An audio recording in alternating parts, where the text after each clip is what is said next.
Welcome to Blizzard Fire. We hope this video helps fire up your solution. You begin by installing an Excel AI add-in and signing in so models can access your workbook.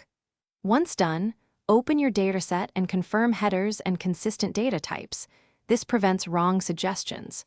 Make a duplicate sheet and select a few representative rows so the AI learns context quickly.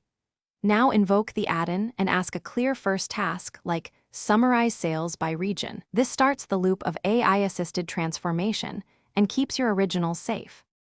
Next, you refine prompts to guide the AI toward reliable results.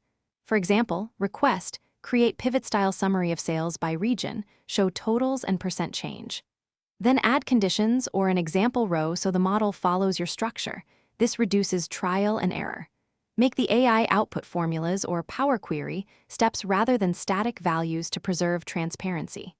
As you test, alternate short commands and specific constraints, and validate with a small data subset before applying to the whole sheet.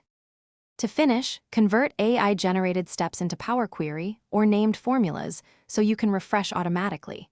This is why you asked for reproducible actions earlier.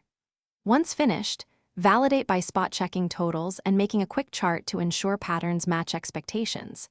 If the AI returns strange values, rerun the prompt with explicit examples, clear the add-in cache, or restore your duplicate sheet and try slightly different wording. These steps usually resolve model drift or context errors quickly.